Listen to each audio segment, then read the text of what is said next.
Chers amis, Shalom Uvracha. Alors, ce qu'on va essayer de faire Bezrat Hashem aujourd'hui, c'est de comprendre un petit peu, de voir qu'est-ce qu'on peut apprendre, quels sont les qualités, les traits de caractère qu'on peut apprendre à travers l'être Gimel au niveau de sa tsura, c'est-à-dire de sa forme.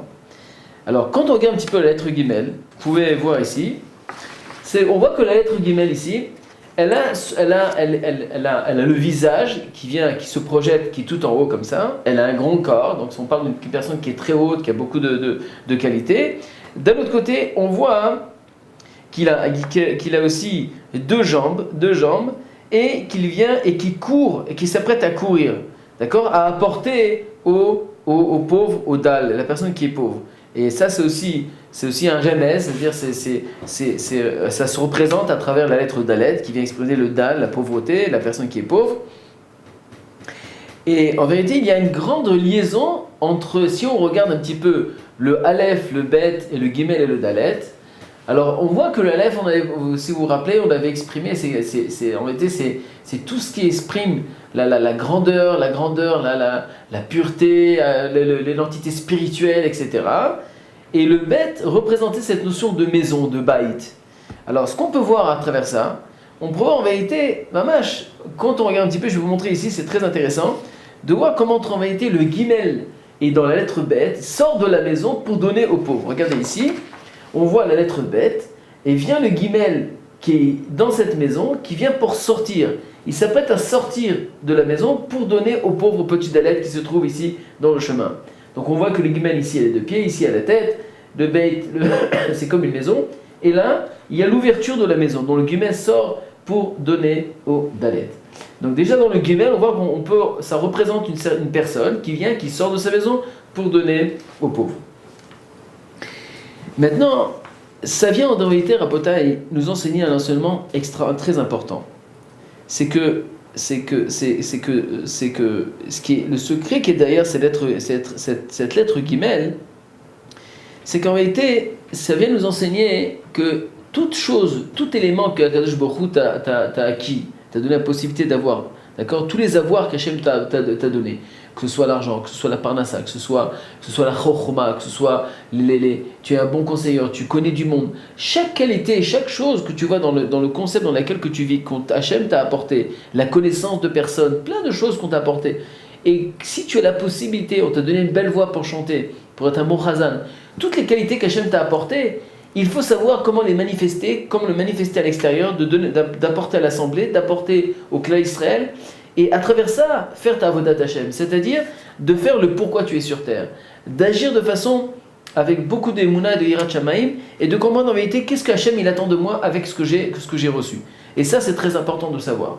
C'est-à-dire de savoir que tous les acquis, tous les atouts que tu as ne sont pas en vérité un hasard quelconque, mais tout simplement une épreuve qu'Hachem t'a donnée.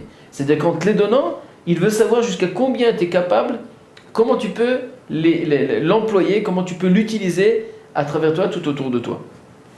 Et donc, qu'est-ce que le Gimel nous apprend? Tout simplement, si Hachem t'a donné quelque chose, Baruch Hachem, tu as les capacités, alors n'aie pas honte de sortir de tes arbamot, c'est-à-dire de ton petit coin, pour apporter à l'autre.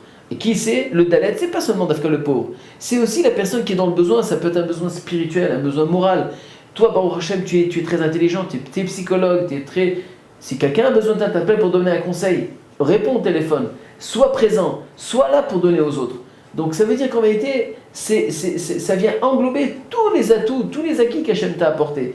Et le rôle, c'est quoi? C'est ce que Hachem attend de nous, c'est d'utiliser, de savoir comment apporter à l'autre et de sortir des fois même, d'aller vers l'autre pour lui apporter. Et ne pas d'attendre que lui vienne te le demander devant ta porte. Et au contraire, d'être là pour apporter aux autres. Donc si tu as la possibilité de donner, d'exprimer toute ton essence spirituelle qu'Hachem t'a apportée, donc la mitzvah, c'est d'apporter à l'autre, la personne qui est dans le manque, qui est dans le besoin, peu importe la position sociale que tu as. Donc ça c'est une chose.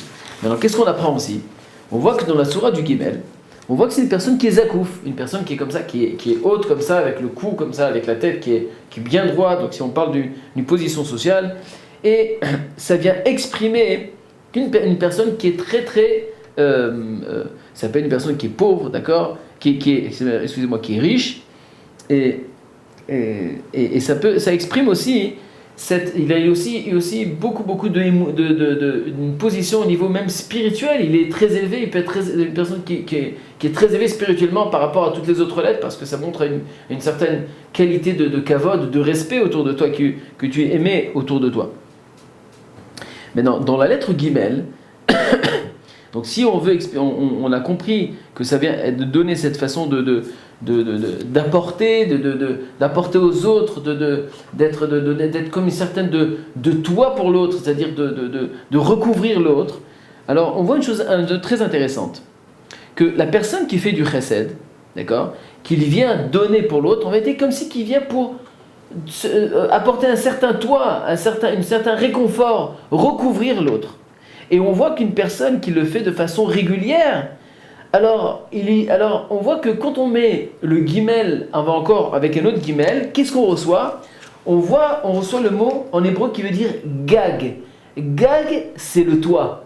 Donc une personne qui vient et il donne et il n'arrête pas de donner, il est comme si il donne une certaine protection, parce que le toit, la fonction d'un toit, c'est protéger la personne. Donc il est comme une protection vis-à-vis de l'autre, pour l'autre personne. Et nous avons aussi, et que tous les noms qui commencent avec la lettre Gimel, elle vient donner une certaine grandeur, d'accord ? Il vient une protection, un toit. Et on voit aussi que, nous savons, on verra ça Bezrat Hashem par la suite, que la lettre Lamed, la lettre Lamed, elle vient mentionner la Chokhma, c'est-à-dire la découverte de quelque chose. La Chokhma, c'est quoi ? C'est découvrir quelque chose. Et donc, on voit que si on prend par exemple la lettre Gimel, qui vient mentionner cette grandeur, cette protection, etc., eh ben, si on lui rajoute la lettre Lamed, qui vient mentionner, on verra ça Bezrat Hashem par la suite, qui vient mentionner cette Chassifat Anistar, c'est-à-dire cette découverte d'une chose qui était cachée à l'œil nu de l'être humain, qu'est-ce qu'on obtient ? On obtient le nom Gal. Qu'est-ce que ça veut dire Gal, c'est quoi ? C'est une vague. Vous voyez, c'est le dessin d'une vague, je ne sais pas si vous voyez ici, mais ça veut montrer une gale. Gale, c'est une vague.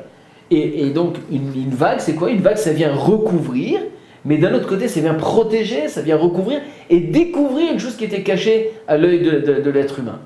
Et on voit que quand on rajoute le mot gale et on lui rajoute encore gale et gale, qui veut dire aussi gal, ça vient donner aussi le sens d'une roue qui vient tourner tout autour. Donc en vérité, on voit que chaque lettre, elle a sa position, elle a son essence même, elle vient déterminer quelque chose. Et ce n'est pas un hasard. Quand on parle de Gimel, de Lamed, on voit la relation entre Gimel et Lamed, il n'y a pas de hasard. Chaque lettre qui est une à côté de l'autre vient exprimer, vient en elle-même, exprime la chose même dans l'essence même tel qu'il est.